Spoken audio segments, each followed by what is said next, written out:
الخطبة الثانية يقوم بها الحبيب حسين الحبشي ويترجم الخطبة السيد عدروس بن محمد الحسني. الحمد لله الذي جمعنا وإياكم على ذكر هذه الحولية وهذه المنقبة وهذه الخصوصية لهذا الإمام الهمام الحبيب جعفر بن شيخان، أعاد الله علينا وعليكم أيامه الحسان والزيان. السلام عليكم ورحمة الله وبركاته. أيها الحبائب الأجلاء والحاضرون الكرماء, tamu kita Al-Habib Husain bin Abdurrahman Al-Habsyi, beliau membuka ceramahnya dengan mengucapkan Alhamdulillah, segala puji bagi Allah Subhanahu wa ta'ala yang mengumpulkan kita bersama-sama dalam peringatan haul mengenang sejarah hidup daripada seorang waliullah yang sangat agung, yaitu Al-Habib Ja'far bin Syekhon As-Segaf. Mudah-mudahan kita semua mendapatkan barokah beliau. رزقنا الله وإياكم الثبات على ما ثبت عليه هذا الإمام وما ابتلاه الله تعالى في هذه الحياة حتى لقي الله تعالى على حسن الختام. Mudah-mudahan Allah menganugerahkan kepada kita semua keteguhan sebagaimana keteguhan daripada Al-Habib Ja'far bin Syekhon As-Segaf dalam menghadapi segala macam bentuk ujian di muka bumi ini sampai kita menghadap Allah Subhanahu wa ta'ala. وهذا الارتباط فيما بيننا وبينكم بين أهل هذا النور وأهل هذا السند والعلم لا بسابق عطاء ولا بسابق إسداء، ولكن برابطة المحبة القلبية التي قال فيها النبي محمد صلى الله عليه وسلم المرء مع من أحب. Keterikatan di antara kita satu sama lain dan keterikatan kita dengan mereka, orang-orang yang dekat dengan Allah Subhanahu wa ta'ala, tidak ada lain dan tidak bukan adalah karena ikatan mahabbah kita kepada mereka, sebagaimana yang disabdakan oleh Rasulullah sallallahu alaihi wasallam, almar'u ma'a man ahabba yaumal qiyamah. Seseorang itu akan dikumpulkan kelak di hari kiamat bersama orang-orang yang dia cintai. Qala ar-rajulu li Rasulillah kama fil Bukhari, ya Rasulullah, ar-rajulu yuhibbul qaum wa lamma yalhaq bihim, بمعنى أنه يحبهم في خاطره ولكن لا يستطيع أن يعمل أعمالهم من صيام وقيام وذكر ونزاهة قلب ولكنه يسعى. قال النبي محمد هذه الشهادة العظيمة المرء مع من أحب. Ada seseorang yang bertanya kepada Rasulullah sallallahu alaihi wasallam, ya Rasulullah, ada seseorang yang mencintai satu kaum tapi tidak bisa beramal dengan amalnya mereka. Puasanya tidak bisa seperti mereka, sholatnya tidak bisa seperti mereka, puasanya tidak bisa seperti mereka, kebersihan hatinya tidak bisa seperti mereka, tapi dia mencintai dan berusaha untuk seperti mereka. Maka Nabi sallallahu alaihi wasallam memberikan jawaban, kesaksian dari Rasulullah sallallahu alaihi wasallam, almar'u ma'a man ahabba yaumal qiyamah. Seseorang itu akan dikumpulkan bersama yang ia cintai kelak di hari kiamat. Wa hakadha al-mahabbatu wal bughdhu amran la yajtami'an kadharratayn, kama warada annahu law dakhala mu'minun وفي المجلس 100 لم يجلس إلا إلى مؤمن مثله، ولو دخل منافق وفي المجلس 100 مؤمن لم يجلس إلا إلى منافق مثله، كما قال النبي والأرواح جنود مجندة، فما تعارف منها في عالم الأزل ائتلف في عالم الحس، وما اختلف منها وتناكر في عالم الأزل تناكر في عالم الحس. Beliau menyebutkan bahwasannya cinta dan benci itu dua hal yang tidak mungkin bersatu dan pasti akan bertolak belakang. Kalau misalnya di dalam satu majelis ada 100 orang mukmin, kemudian datang satu orang mukmin ke majelis tersebut, maka pasti dia akan duduk bersama orang-orang mukmin tersebut. Ketika di dalam satu majelis ada 100 orang munafik, kemudian ada satu orang munafik yang datang, maka dia pasti bergabung duduk dengan orang-orang munafik tersebut. Demikian disabdakan oleh Rasulullah SAW, arwahnya manusia itu adalah seperti pasukan yang berkelompok-kelompok. Maka yang ketika di alam arwah itu saling mengenal, di dunia ini juga akan saling mengenal dan saling mencintai. Ketika di alam arwah saling berselisih, maka dalam kehidupan di dunia ini pun, dalam kehidupan yang hissi ini, maka mereka tidak mungkin bersatu dan juga akan saling berselisih. Qala asy-sya'ir wa taba qulubun quluban wa ma laha minha 'iqabu wa tarda nufusun nufusan wa ma laha minha nasibu.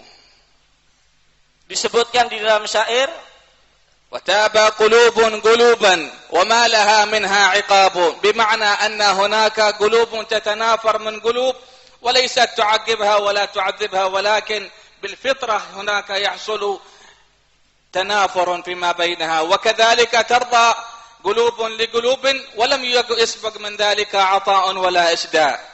Disebutkan dalam syair bahwasanya ada hati-hatinya manusia itu yang memang bukan karena sesuatu, memang dari fitrahnya, memang dari wujudnya hati itu berselisih, tidak bisa bersatu.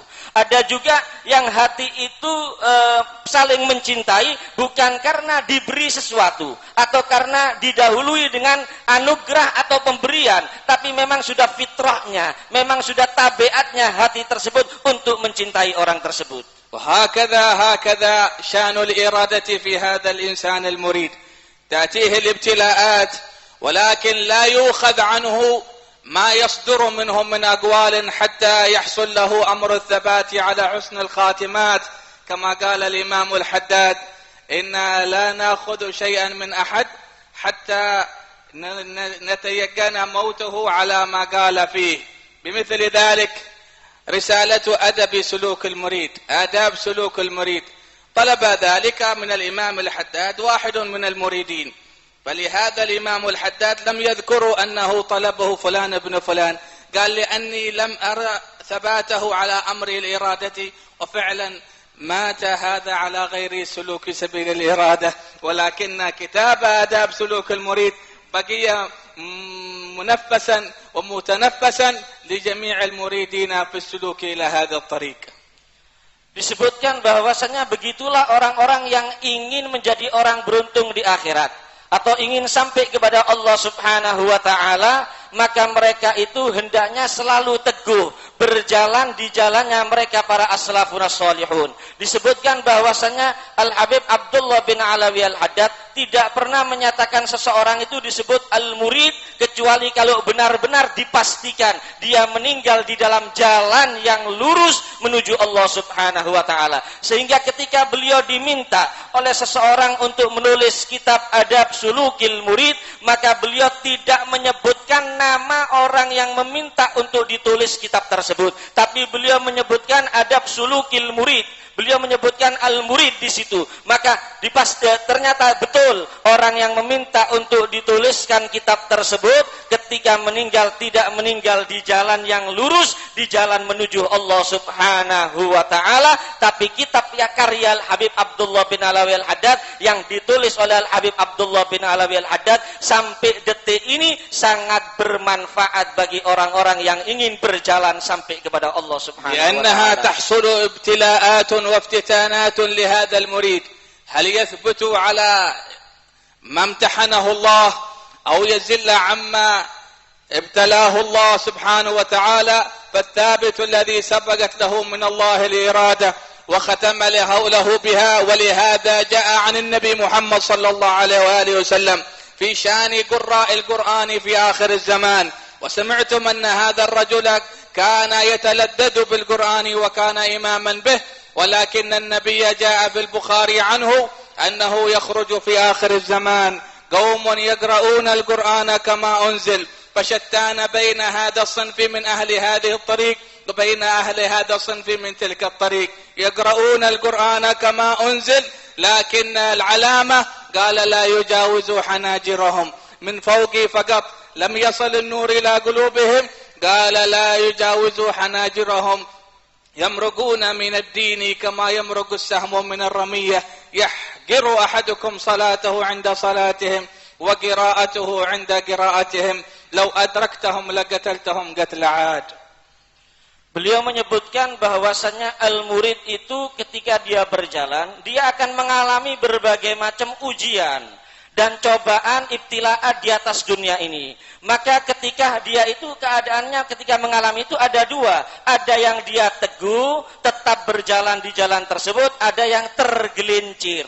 Oleh karena itu Nabi SAW dalam satu riwayat hadis menjelaskan tentang beberapa orang-orang yang hafizul Quran. Sebagaimana Al-Habib Ja'far bin Syekhan As-Segaf yang kita peringati haulnya di saat ini, beliau adalah orang yang menikmati dan merasakan kelezatan Al-Quran. Tapi beliau Rasul SAW menceritakan ada di akhir zaman itu orang-orang yang hafizul Quran, tetapi mereka itu tidak menjadi sebab perpecahan di antara dua kelompok. Mereka membaca Al-Qur'annya, bacaannya indah, bacaannya baik, tapi Nabi SAW menjelaskan bacaan mereka itu tidak melewati kerongkongan mereka.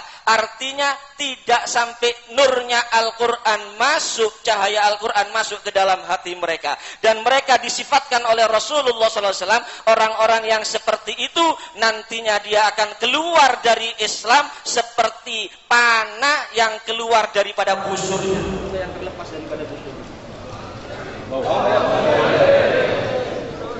Yafhamuna min sirr al-Qur'an nuruhu wa barakatuh ويثبتون ويثبتون من بينهم ومن بعدهم ومريديهم على ما سمعتم عليه كلام الحبيب طاهر الكاف في تثبيت القلوب على قواعدها، ويذوقون الخلق معاني أسرار القرآن وبركات القرآن ونور القرآن وفهم القرآن حتى لا يذل أحد، كقول الله سبحانه وتعالى في كتابه، كما قال الله سبحانه وتعالى في كتابه: ويريد الذين يتبعون الشهوات أن تميلوا ميلا عظيما يريد الله أن يخفف عنكم وخلق الإنسان ضعيفا.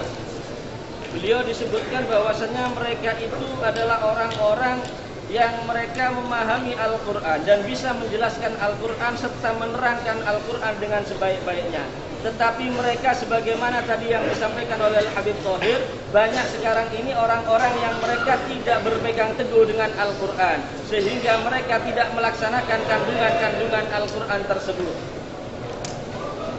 هكذا تأتي هذه المعاني من هذا الباب ومن هذا المنطلق في شأن تثبت الناس على قواعد شريعة المصطفى صلى الله عليه وآله وصحبه وسلم والسير في سيرهم حتى تثبت الأقدام على ما عليه السلف الصالح رضوان الله عليهم وأرضاهم. فإن أناسا اليوم يريدون أن يفتنونا عن جادة الصواب في الطريق، وربما ذهبوا إلى البوادي فولدوا فيهم شيئا من هذه النعرات وشيئا من هذه الطائفيات وشيئا من هذه الأمور والعياذ بالله التي تفرق بين المسلمين.